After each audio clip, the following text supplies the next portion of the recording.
अस्सलाम वालेकुम। Last 6 months पहले हमारे पास हमारे इंस्टीट्यूट पे मिफ्ता इस्माइल साहब आए थे, जो फॉर्मर फॉरेन मिनिस्टर हैं। तो उन्होंने बड़ी अच्छी स्पीच भी दी और फिर एंड में हम सब ने सवाल जवाब किए। तो मैंने जो अपना सवाल पूछा था वो ये था, रिकॉर्ड नहीं कर पाया एडमिन, वरना मैं वो आपको उसकी रिकॉर्डिंग भी दिखाता। तो मैंने ये कहा कि जब मुल्क इतने एक्सट्रीम प्रॉब्लम्स का शिकार है कि कुछ भी पैसे नहीं बचे, यानी बिल्कुल एंड हालत पे आ चुकी है चीज़ें, तो जब हम IMF से इतना मांग रहे हैं तो क्यों ना हम अपनी कुछ रोड्स के राइट्स, हम अपने कुछ राउंड अबाउट्स के राइट्स, इस तरह के बहुत सारे राइट्स बड़े बड़े सेठों को सेल कर दें या बड़ी बड़ी कंपनीज को सेल कर दें कि भाई बड़े बड़े लोगों के नाम पे राउंड अबाउट हो जाए, राइट। अब यहाँ पर पहला एक शिकायत ये आती है, इससे पैसे तो बहुत आ जाएंगे और PKR में आ जाएंगे।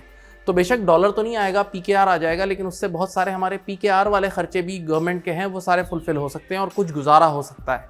अब यहाँ पर एक सवाल आता है कि भाई जब लोगों के नाम पे राउंड अबाउट हो जाएगा तो लोग तो फिर बहुत हाई समझेंगे अपने आप को और वही जो प्रोटोकॉल कल्चर है वो प्रमोट होगा। तो प्रोटोकॉल कल्चर तो वैसे ही है, प्रोटोकॉल कल्चर वैसे ही है, अगर थोड़ा और प्लस माइनस हो जाए तो कोई बुराई नहीं है। सबसे पहले जान बचानी है, अभी जान बचानी है। साथ साथ मैंने ये भी बोला था कि जिन लोगों को आप ये राइट सेल करेंगे, जो राउंड अबाउट्स के राइट्स होंगे या जो रोड्स के राइट्स होंगे, उनको आप और भी फैसिलिटेट करें, यानी उनको लेटेस्ट से टैक्स डिपार्टमेंट में कोई स्पेशल उनको प्रोटोकॉल दिया जाए, या जब वो फ्लाई कर रहे हो तो एयरपोर्ट पे उनको बहुत हाई प्रोटोकॉल दिया जाए। इसी तरह उनको जो गवर्नमेंट की एयरलाइन है जैसे PIA है, तो PIA के लिए अगले 20-25 साल 30 साल के लिए उनको 50% डिस्काउंट वाला कोई पैकेज दे दें, यानी बस किसी तरह उनसे पैसे निकलवा लें, यानी इस वक्त की ज़रूरत पूरी कर लें। तो बहरहाल उन्होंने भी उसका बड़ा अच्छा रिप्लाई दिया था जो उस वक्त के लिहाज से बहरहाल मुनासिब था, वो डिस्कस करना मकसद नहीं है।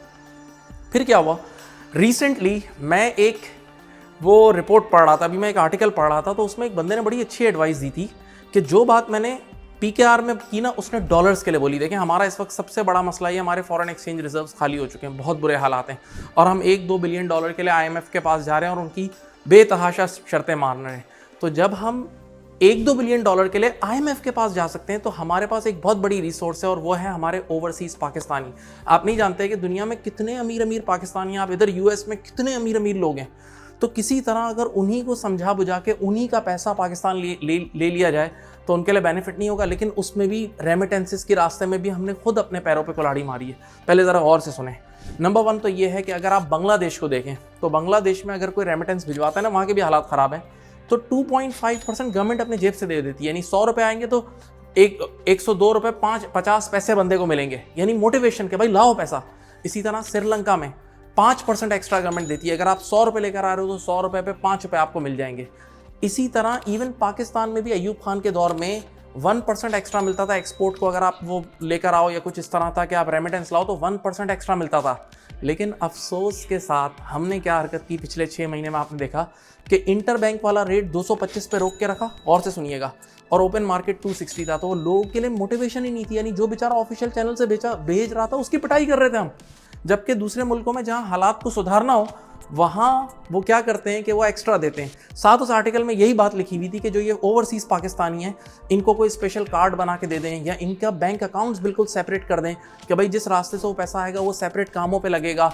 इसी तरह उनका एयरपोर्ट पे कोई स्पेशल प्रोटोकॉल कर दें, एयरपोर्ट से उनके घर तक पहुँचने के लिए सिक्योरिटी डबल कर दें, क्योंकि कितने लोग बाहर से आ रहे होते हैं और रास्ते में लुट जाते हैं। ये सब चीज़ें हैं।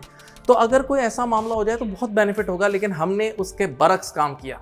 अगर हम राइट टाइम पे राइट डिसीजन लेते ना और IMF के रिव्यूज़ को भी राइट टाइम पे हैंडल करते, उसको भी इतना डिले करा, जब वो होता था उसमें डिले और बिलाखिर अब हमें इतनी सख्त तरीन शराइत माननी पड़ रही हैं कि हमारी इन्फ्लेशन बहुत एक्सट्रीम हो गई है एक एंड पे, और दूसरे एंड पे LCs वगैरह नहीं खुल रही, इंपोर्ट बैन्स की वजह से कितनी इंडस्ट्रीज़ बंद हो रही हैं और एकदम हाई अनएम्प्लॉयमेंट की तरफ हम चले गए।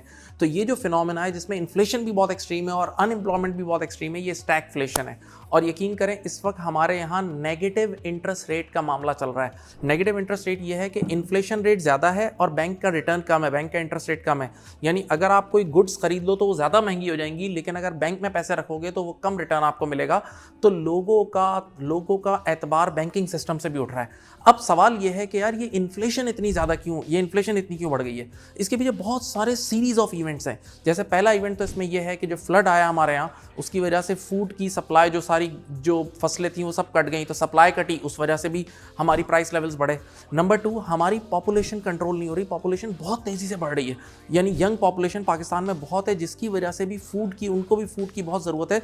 तो डिमांड ज़्यादा है और सप्लाई कम है, तो भी प्राइस लेवल्स बढ़ रहे हैं। तीसरी वजह, इंपोर्ट डिपेंडेंट मुल्क है और करेंसी डेप्रिसिएशन तेज हो रही है, तो हमारी तो हर चीज़ भाई, हमारा खाना पीना यहाँ तक के ऑयल बिजली सब इंपोर्ट से कनेक्टेड है, डॉलर से कनेक्टेड है, तो एक्सचेंज रेट डेप्रिसिएशन की वजह से भी ये मसला हो रहा है। फिर एक और बुराई, यूक्रेन वॉर ने रही सही कसर निकाल दी, उसकी वजह से भी ऑयल प्राइसेस, वीट प्राइसेस वगैरह दुनिया में बढ़ गई। फिर उसके बाद पोस्ट कोविड क्या है, कोविड में पूरी दुनिया में एकदम डिमांड गिरी थी और एकदम जैसे ही कोविड खत्म हुआ तो वो डिमांड एकदम बढ़ी, तो उसने भी इन्फ्लेशन को बढ़ाया। और एक और बहुत बड़ी वजह थी दुनिया भर की, मैं बात कर रहा हूँ कि दुनिया भर की गवर्नमेंट ने कोविड के दौरान बहुत सारी फ्री पेमेंट्स लोगों को की थी, इवन पाकिस्तान में भी शायद एहसास प्रोग्राम या कोई, जिसमें तो जब लोगों को गवर्नमेंट डिस्ट्रीब्यूट करती है तो लोगों के हाथ में पैसा आ जाता है, जिससे वो डिमांड ज़्यादा करते हैं और उससे भी इन्फ्लेशन बढ़ जाती है। और एक बहुत बड़ी इन्फ्लेशन की वजह घबराहट और वीक कंट्रोल। भाई आप देखते हैं ज़रा पेट्रोल प्राइस बढ़ती है तो ट्रांसपोर्टर किराया कैसा बढ़ा देते हैं, उसके ऊपर कोई कंट्रोल थोड़ी, हर बंदा अपनी मर्जी से जा रहा है। तो जब इकोनॉमी में इतनी अनसर्टेनिटी और इकोनॉमी इतनी चेंज हो रही होती है तो उसको संभालना बहुत मुश्किल हो जाता है। अच्छा, अब इसमें एक बुराई ये हो गई है कि इन्फ्लेशन तो बहुत तेज़ी से बढ़ रही है लेकिन लोगों की सैलरीज उस स्पीड से नहीं बढ़ रही। उसके पीछे भी वजूहात हैं। पहली बात तो ये है कि हमारी जो लेबर यूनियंस है यहाँ इतनी स्ट्रांग नहीं है, वीक लेबर यूनियन है। नंबर 2, भाई जब धड़ाधड़ इंडस्ट्रीज बंद हो रही हैं तो अनएम्प्लॉयमेंट इतनी तेज़ी से हो रही है कि बेचारे लेबर का पावर भी वीक है, चारों तरफ इतनी बेरोजगारी है कि अगर ये नहीं काम करेगा तो दूसरा कर लेगा, तो लोग कट रहे हैं। इसके अलावा सेठ खुद भी रो रहा है, तो वो किस तरह वो एम्प्लॉयमेंट देगा, यानी किस तरह वो सैलरी बढ़ाएगा। और अगर आप देखें ना तो मुझे कल परसों एक चार्टर्ड अकाउंटेंट बता रहा था कि वो उसने कहा, बोला हम अपने ट्रेनीज़ भी हायर करते हैं, कोई गर्ल्स को वगैरह को हायर करते हैं, तो बोला उसका बेचारी का ऊबर का खर्चा ही 15-20 हज़ार रुपये हो जाता है। तो अगर आप उसको 35-40 हज़ार की बिगनिंग सैलरी भी दे रहे हो तो उसको क्या बचता है, लंच और ये ऊबर के बाद कुछ भी नहीं बच रहा होता। तो ये भी एक बहुत बड़ा प्रॉब्लम है। अब एक और ब्लंडर पिछले हफ्ते तक कुछ अरसे से था जो अब जाके कुछ हद तक रिपेयर हुआ है, वो ब्लंडर सुनिए। देखें, एक होता है मार्केट इंटरेस्ट रेट, जो कि गवर्नमेंट जो बोरो करती है ना बैंक से और इंस्टीट्यूशनल इन्वेस्टर से, तो वो मार्केट इंटरेस्ट रेट है और वो 19% था अभी पिछले दिनों, अब जाके थोड़ा सही हो गया, 19% था। और एक होता है बेस रेट, या जिसको हम बोलते हैं risk free rate of return, जिस पर स्टेट बैंक जो है ना वो डिफरेंट बैंक्स को लोन देता है। अब होता ये है, ये जो डिफरेंट कमर्शियल बैंक्स होती है ना, इनके पास जब लिक्विडिटी शॉर्ट हो जाती है, यानी कमर्शियल बैंक बोलती है हमारे पास पैसे खत्म हो गए, तो कमर्शियल बैंक स्टेट बैंक को कॉल करके बोलती है यार आप हमें बेस रेट पर, यानी 17% जो पहले था, अब तो 20% हो गया है, 17% पे लोन दे दो, हमारे पास लिक्विडिटी शॉर्टेज है। तो वो लोग यहाँ से 17% पे लोन लेते हैं और फौरन से 19% वाले या 19.5% वाले ट्रेजरी बॉन्ड में इन्वेस्ट कर देते हैं। तो यहाँ से 17% पे लोन लिया, वहाँ 19-19.5% पे दे दिया, बीच में 2% ले लिया, यानी ये भी गवर्नमेंट का नुकसान है। यानी गवर्नमेंट कितना बड़ा ब्लंडर कर रही थी कि अपना 2% का बैठे बैठाए ये कॉस्ट भी अपने ऊपर ले रही थी। ये तो शुक्र है अब इंटरेस्ट रेट बढ़ के 20% हो गया, तो अब ये गैप ऑलमोस्ट मिनिमाइज हो गया है। अब यहाँ पर एक और मसला भी है, यहाँ देखें, इंटरेस्ट रेट का बढ़ना ही, जो अभी रिसेंटली इंटरेस्ट रेट बढ़ा है, सर ये अच्छा है, हाँ इन हालात में इन्फ्लेशन को बीट करने के लिए कुछ अच्छा भी है।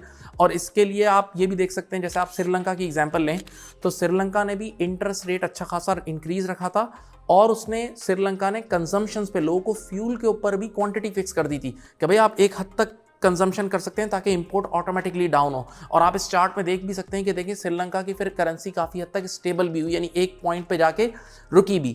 तो इंटरेस्ट रेट बढ़ाने का फ़ायदा तो है, लेकिन साथ साथ इसका नुकसान भी है। इंटरेस्ट रेट का बढ़ना बिजनेसेस को डिस्करेज करता है। भाई लोग कहते हैं हम फिक्स इनकम की तरफ ही चले जाएं। स्टॉक मार्केट के लिए डिस्करेजमेंट है, स्टॉक मार्केट गिरती है। इसके अलावा ये जो कंज्यूमर फाइनेंसिंग है, गाड़ियां वगैरह लोग अब लीज पे नहीं लेंगे, वैसे ही ऑटो सेक्टर की तो हमने फुल बजाई हुई है, तो भी ये भी सारे मसले होंगे। अच्छा, एक और बात भी बता दूं कि लोग जो जितनी भी बोरिंग हमारी मार्केट में, अगर आप देखें ना कि ये जो इंपोर्ट बैन वगैरह हुआ है जिससे इंडस्ट्रीज वगैरह ये लोग गिरा रहे हैं, तो अब लोगों की इतनी क्रेडिट लेने की एबिलिटी भी नहीं है क्योंकि काम धंधा चल ही नहीं रहा। तो दुआ करें कि पाकिस्तान के लिए अच्छा हो। और आपके माइंड में जो भी आइडियाज़ हों वो ज़रूर नीचे कमेंट बॉक्स में लिखें ताकि हम और इस पे वीडियोस बनाएं। थैंक यू, अल्लाह हाफिज़।